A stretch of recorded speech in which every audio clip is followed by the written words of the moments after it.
Welcome to Liesl's Artistic Studio. Today, I want to help you unlock your creativity and help you discover the joy of painting with watercolors with this quick and fun rose flower project. Whether you're a seasoned artist or a complete beginner, you'll love how simple and enjoyable this technique is to master.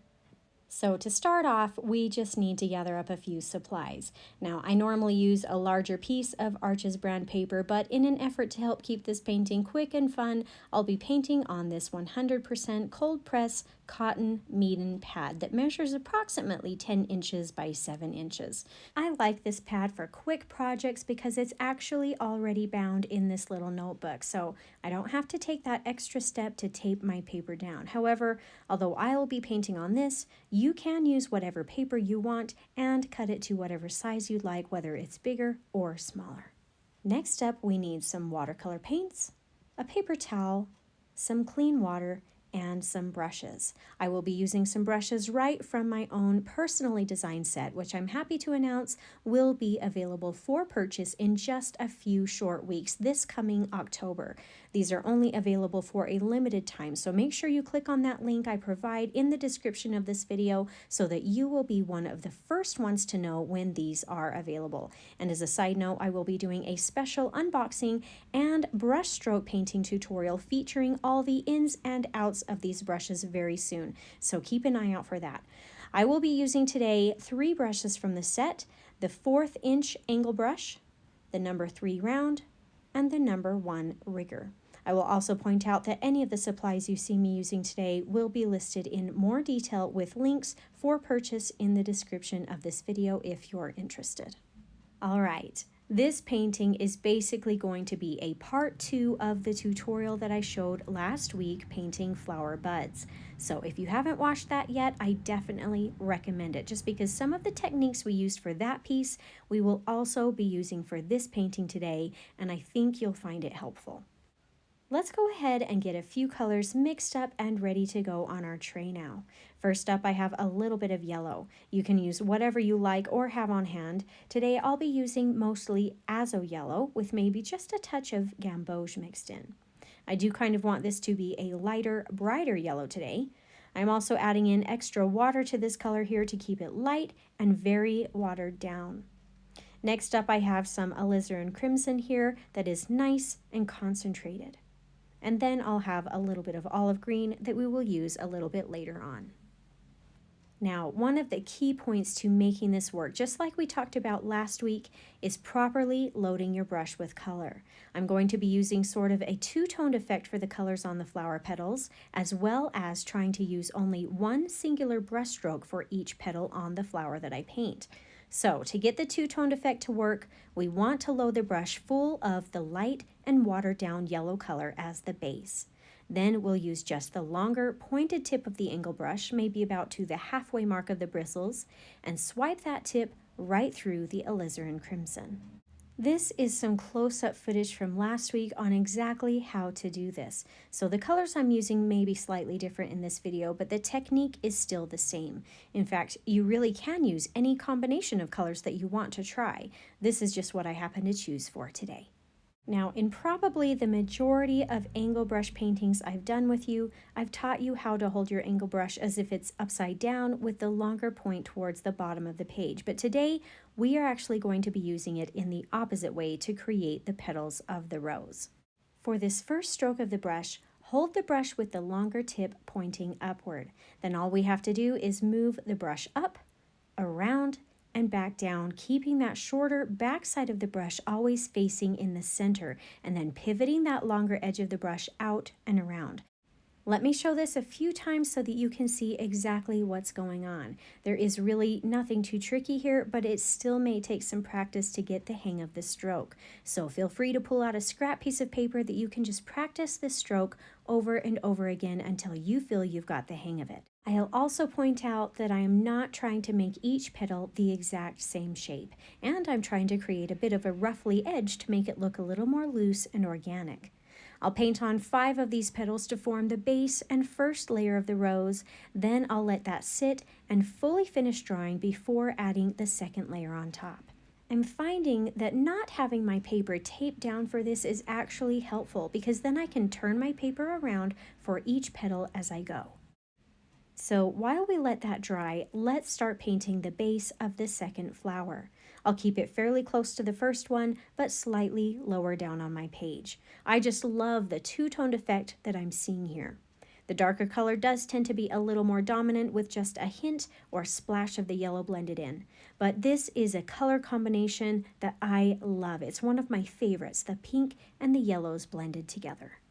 As a little side tip, if you find that as you're painting these petals, the paint seems to not be flowing well or is leaving some white patches of color, you probably need to just have your brush more wet and full with that first watered down yellow. This is just a sign saying that you need more liquid in your brush. If you continue to have trouble though, I actually did try this painting on some hot press paper, which is very smooth and not textured like this cold press, and that seemed to help the flow of the paint a little better. So give that a try if you're having trouble. All right, now that I've got the 5 petals for the first layer on the second flower, I'll need to let that dry completely as well before painting the second layer of petals on top. So while we wait, let's throw in a few buds on our page. Now these are going to be done exactly like we did last week. We're also going to load the brush in the same way with the same colors that we have just done. But this time we'll turn our brush to the upside down look with the longer tip facing down, opposite of what we have been doing with the open petals so far. Then I'll paint on a sort of C shape, turning the back end of the brush to create a point for the tip. I'll just do the first half of each of these buds and let that dry, and then we'll come back in for the second half later. I went through that pretty quick, but if you want more detailed instructions of how to paint these buds, I do highly recommend going back and watching my last week's tutorial. These buds were the focus of that piece, and we got into it with a lot more detail. All right, now that the paint is completely dry on the first open roses we were working on, it's time to paint in the second layer of petals. The good news is that we are just going to be painting these in the exact same way as the first petals. Just remember to turn your brush again so that the longer tip of the brush is pointing upward. You can paint as many of the second petals as you'd like. I decided to paint about 4 of these on this top layer. I hope you're enjoying this tutorial so far. I try to provide fun and helpful painting tips with each tutorial. So if you're enjoying my painting and teaching style, I hope you'll consider subscribing if you haven't already so you don't miss out on any of my new and upcoming weekly tutorials.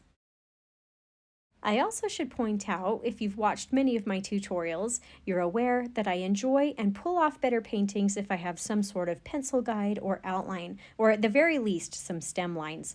Painting more of a freehand piece is a bit of a challenge for me, but I'm giving that freehand painting a go today, so we'll see what happens.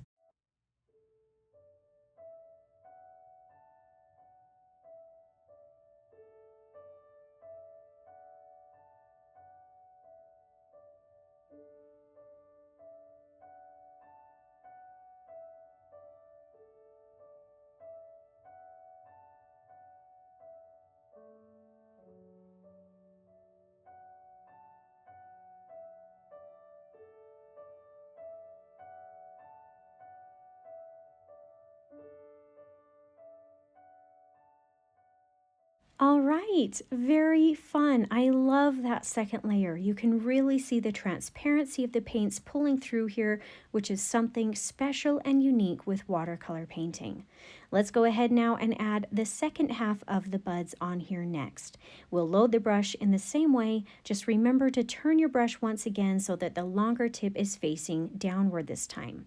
Then we'll paint on the second half of the bud just like we did before, but this time we're going to curve the stroke in the opposite direction.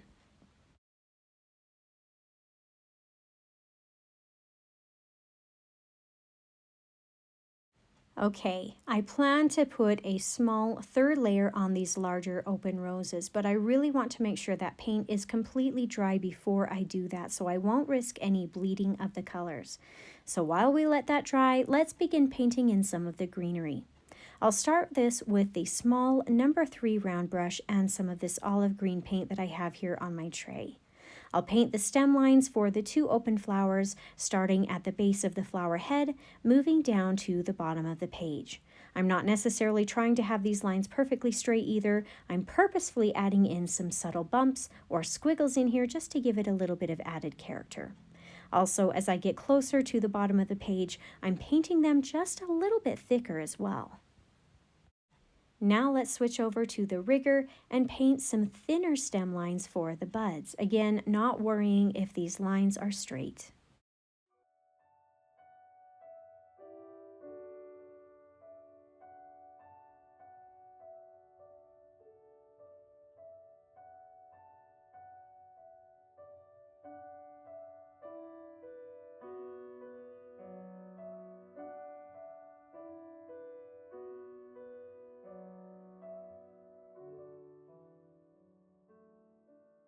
While I'm at it, I'll go ahead and add in a couple of lines for some little leaf branches, and then we'll paint those leaves on in just a minute. These can of course go wherever you would like or wherever it fits your composition. Now that we've got an idea of where we would like the leaves to go, let's pull out the 1/4-inch angle brush and paint on some of the leaves. Now, because I'm sort of painting the flowers to represent some loose roses, we'll paint the leaves like rose leaves as well. I'll turn my brush like we did with the rosebuds, having the longer point or tip facing down, and then similar to the strokes we used on those buds, we'll paint the leaves in the same way. We'll first paint on the one side of the leaf and then the other. So unlike the buds where we let the layers dry a little bit before painting on the second half, we're just going to paint on the full leaf all at the same time. I'm painting these so they have a nice round middle and a point on each end. And as rose leaves usually are, I'll leave a leaf directly opposite of each other on each side of the branch. You can paint these however big or small you'd like, of course, just whatever you feel like fits with your painting.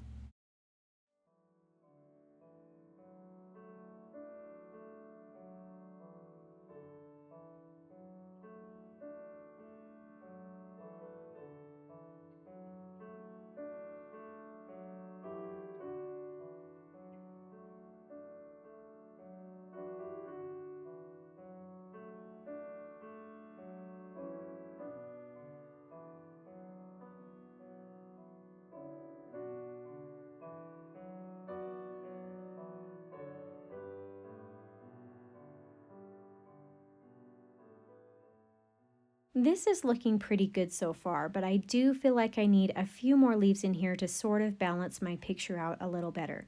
Again, you'll just have to go with the flow of your own painting. Then after I add the extra leaves that I feel like I need, I'll pull out the rigger again and add in any necessary extra stem lines.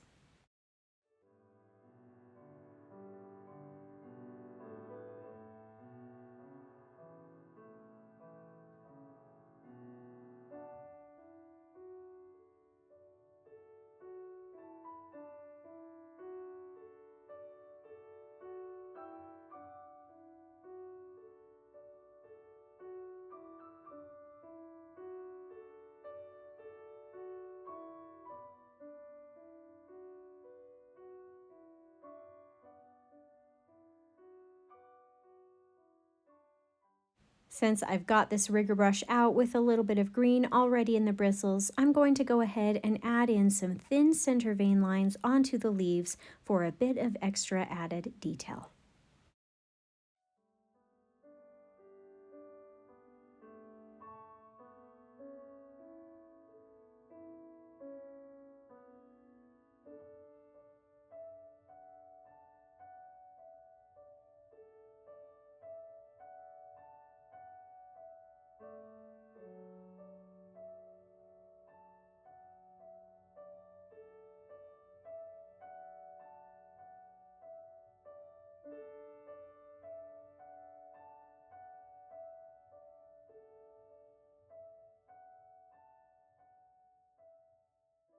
All right, let's finish off the rest of the greenery by switching back over to the number 3 round. We're going to take a little bit of green paint and paint a little round base of color under each bud. Then after that, we'll begin applying some greenery surrounding the outsides of the buds as well. I'll pretty much just use one stroke for these, starting with a nice pointy tip. Then I'll press down on the brush to create a thicker middle, and then I'll let up on the brush a little bit as I reach the base area. I'll paint between 3 and 4 of these surrounding the buds, maybe with 2 to 3 on the outside edges and 1 in the middle that sort of follows along with the line on the petal that has naturally been formed down the center by a previous brush stroke. Again, the tutorial last week is a great and more detailed reference for these buds if you feel like you need a little bit more instruction. This looks really good. I think that extra detail really helps finish these buds off. Now let's do the final brushstroke on these open, loose roses and we can call this painting done. So let's switch over one more time to the angle brush. We'll load the brush in the same way as we did for the flower petals with the watery yellow base and then the swipe of pink on the tip. Now, with the longer end of the brush pointing upward, we'll paint sort of a semicircle of color here in the center of each of these flowers. To finish the look of this center off, we'll do this same stroke again, but going in the opposite direction.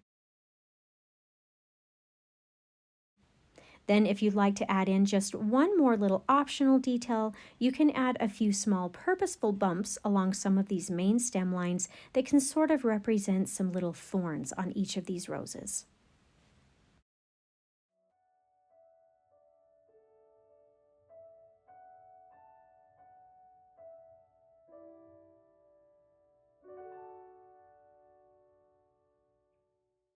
This has been a really fun painting to do, and for me, as a free-handed piece, I think it turned out okay. And it really didn't take me too long to do either, so I hope you'll take a few minutes out of your day to give it a try.